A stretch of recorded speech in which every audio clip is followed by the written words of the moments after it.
What's up, guys? We're Carolina Takedown Talk. We're down here at Gardner Webb. Coach Scott Mattingly. What's going on, man? Thanks for having us. Yeah, not too much, just off-season stuff. But yeah, we're glad you're here, and always love to show off campus and what we're about. There we go. Yeah, campus is beautiful. It's one of the prettiest ones and coolest ones in North Carolina to me. Mm-hmm. I live right about an hour away. Yeah. So I remember in high school coming down here, football camps, watching matches, watching football games. So, this one's a close to home one for me. Yeah. But you're a little bit away from home now, from Ohio. Yep. What part of Ohio are you from? I'm from Northeast Ohio, Akron-Canton area. I went to Lake High School, which we've had good wrestlers come through.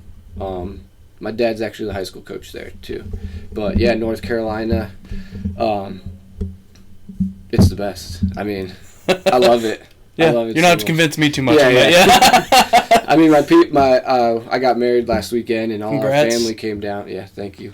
And my family came down, and it's April. And my mom sent me a text yesterday. There was snow on the ground in Ohio, and I'm like, yeah, we're not worried about that. No, we're not worried about that ever. No, yeah. So maybe once every 3 years we'll get a good where did this come from? Mm-hmm.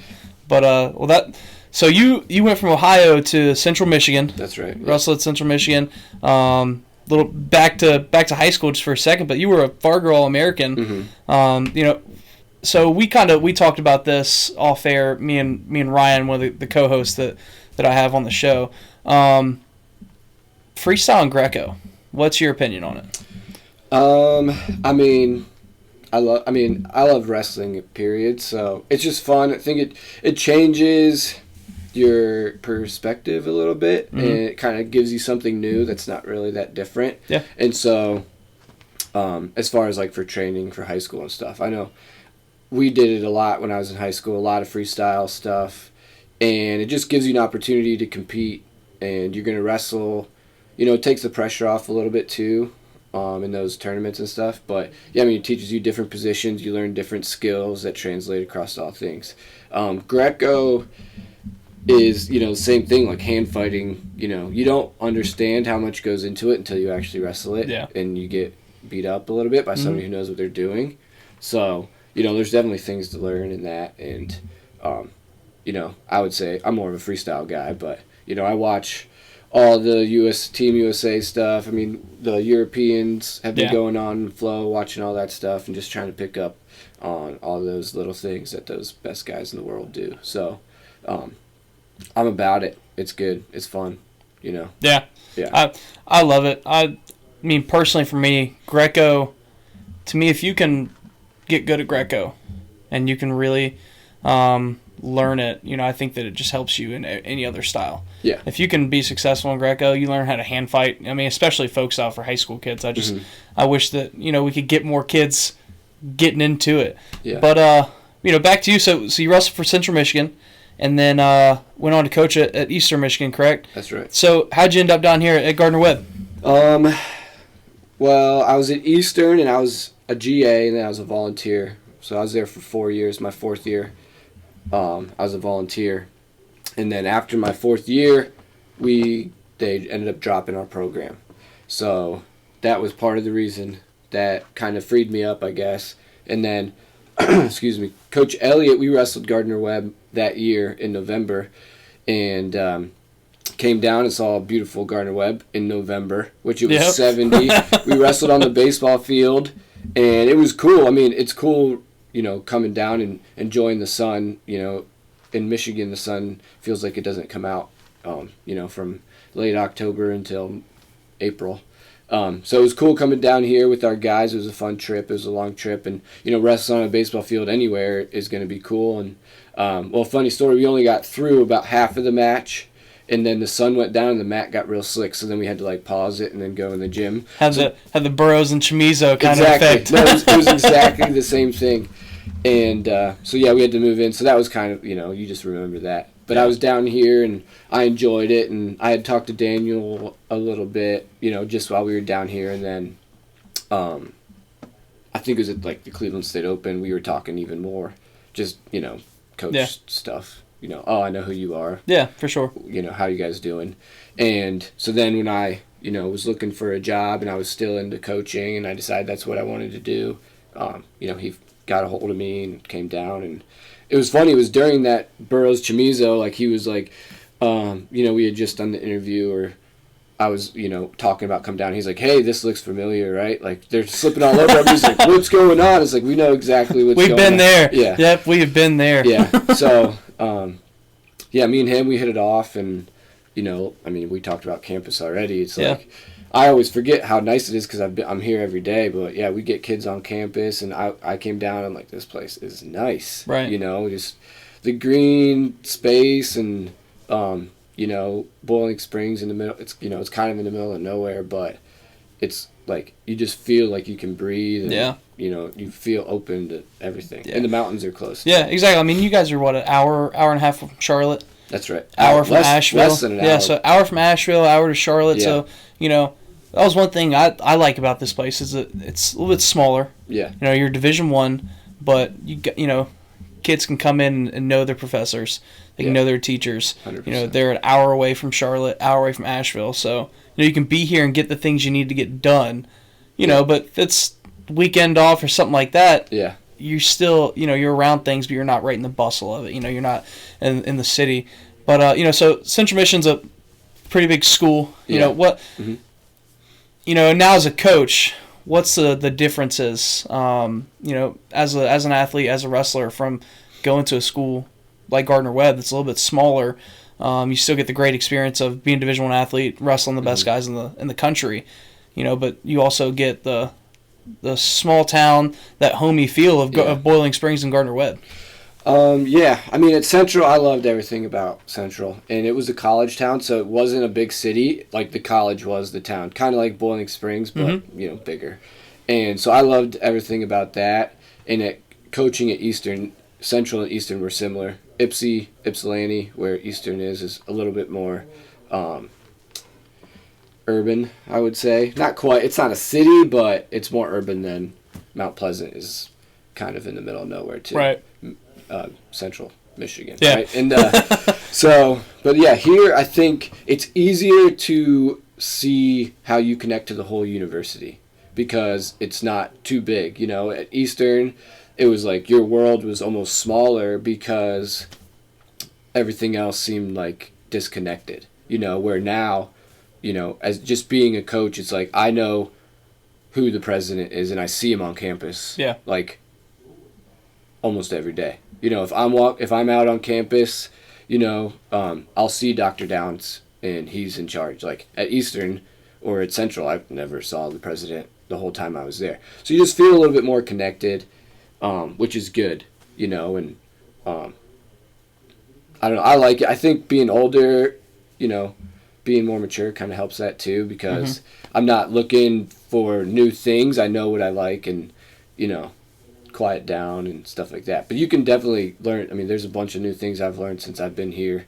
There's, like you said, the mountains are close. We go out in the mountains. Those weekend things, those are things in college that I wish I would have taken advantage of in Michigan. Like, we didn't have mountains up there, but there's a lot of, national forests. The Great Lakes are close by, and going out and camping, like, that's, I always talk about being a poor college student. Everybody knows that feeling if you've gone to school. It's like, oh, I don't have any income. It's like, so I'm just going to stick around and play video games or do nothing, watch TV. And it's like, no, you can be poor and camp. Yeah, you still go have fun. The wilderness, yeah. And it's definitely, you have that option here. Yeah, for sure. There's a bunch of those options around. The Blue Ridge Parkway, me and my wife, we've done camps out there, hikes. Asheville is close, and there's tons of stuff, the French Broad River and stuff like that. And even into, we're really close, South Carolina. We're about 5 miles from the border. And Greenville, like, that's actually where my wedding was in Greenville. And so there's a bunch of cool stuff through there. And, like, there's all those mountains. You can find pockets, lakes, stuff like that that are cool. And, like, that's what I always tell our guys. They're like, we're bored. I'm like, go out and do something. Go do something. You can go find something, and it's going to be fun. Like, you're going to be hanging out with your friends, your boys, and so. For sure.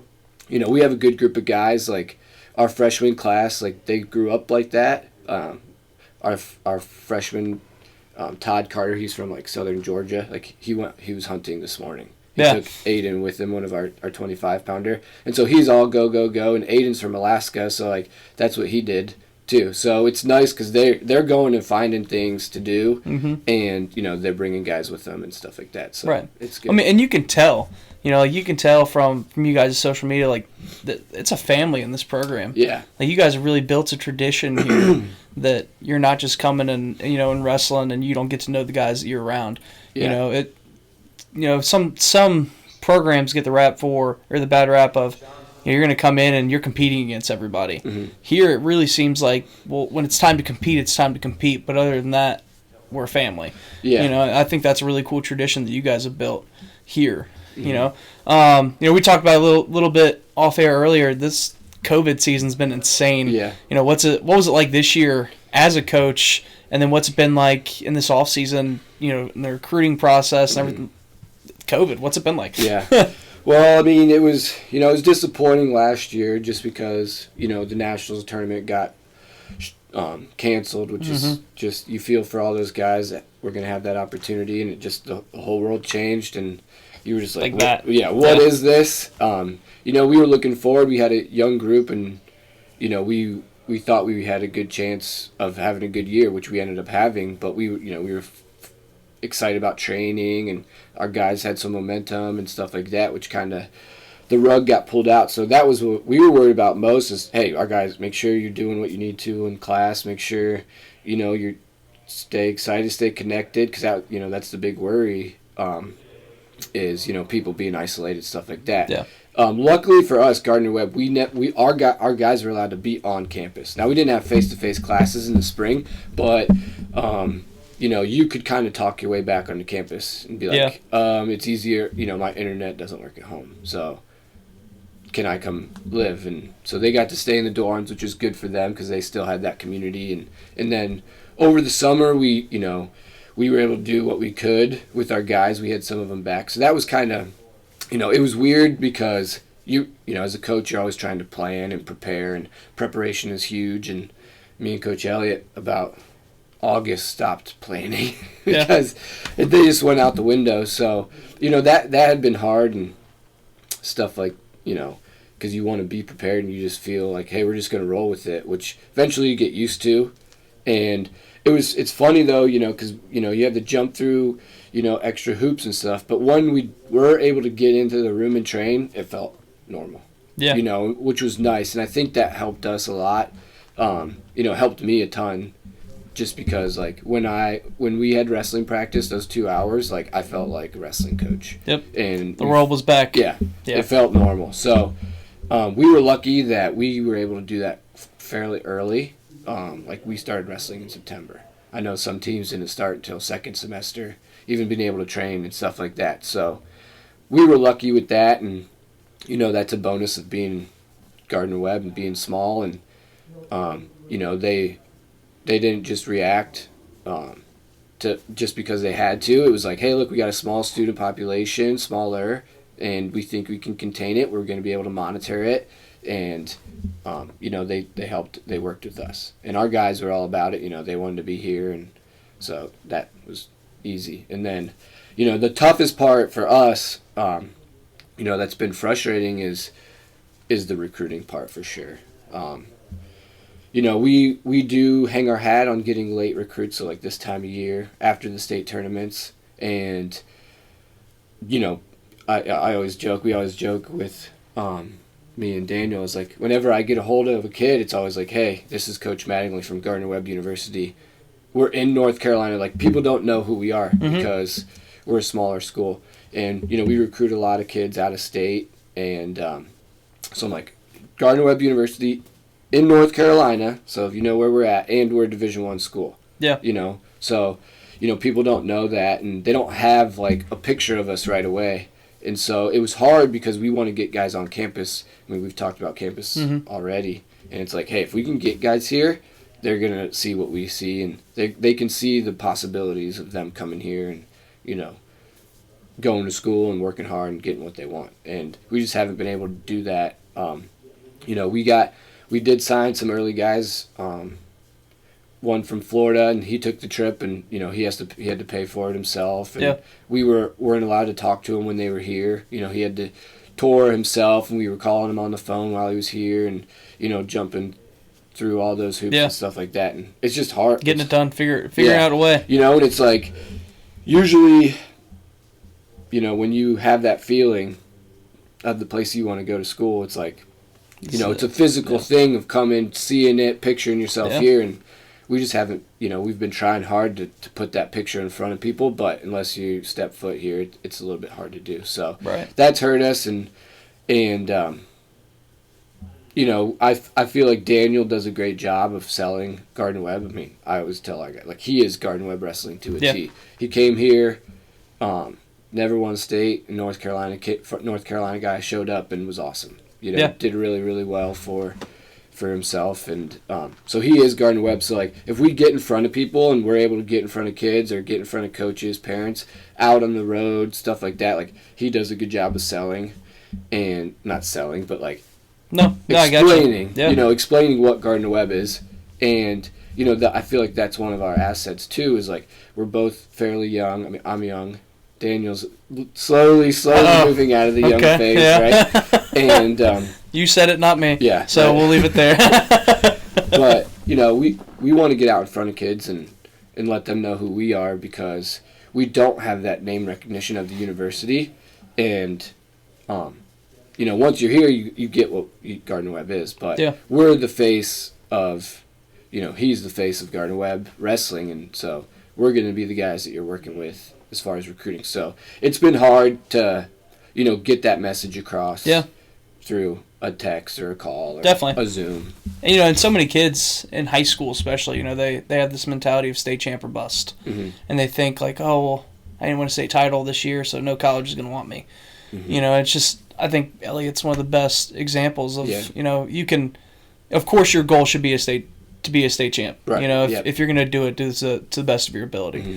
But I think Elliot's one of the best examples for, hey, I didn't win a state title. I came to college. I worked my butt off. I was in the right program with the right people, and met my goals and succeeded. He had a lot of success. For sure. You guys are kind of have the reputation of like a tough and gritty program. You know, we try. When you guys are recruiting kids, what's the top things you're looking for?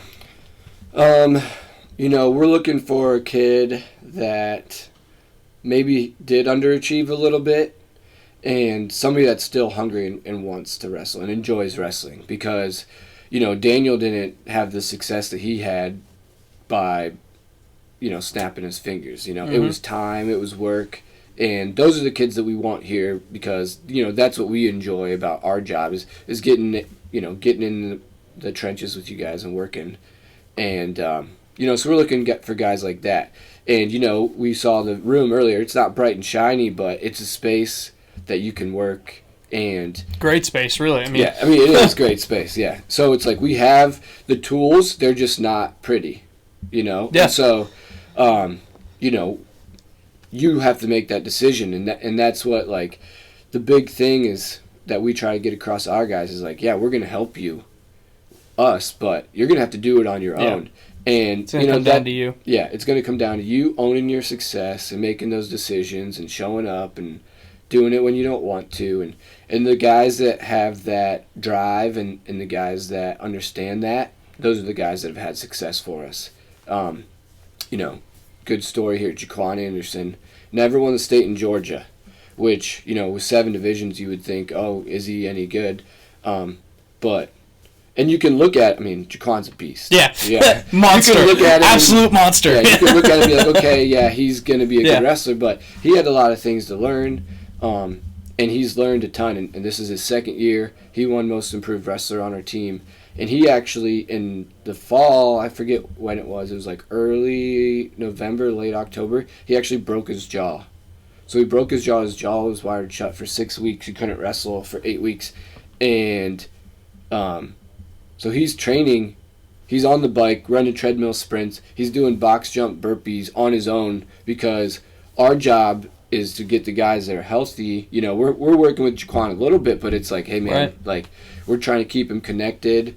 We're trying to, get him prepared, even though, like, but we're worried about the 25 other guys on our team, and he did an awesome job. Like, every day, we didn't have to tell him. Like, sometimes you gotta, hey, what are you doing? Yeah. Like, you're hurt. Yeah, your knee's hurt. You can do whatever.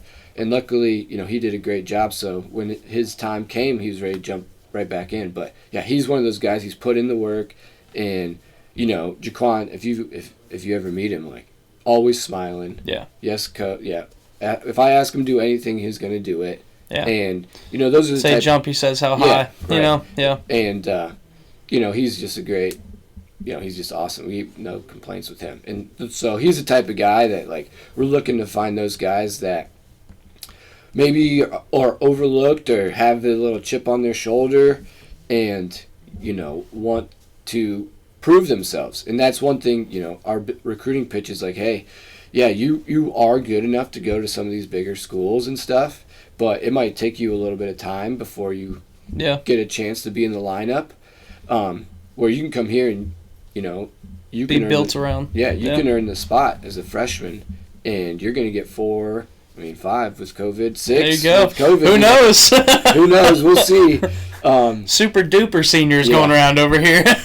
Yeah, it's like, but you're going to get a crack at qualifying for nationals every year, and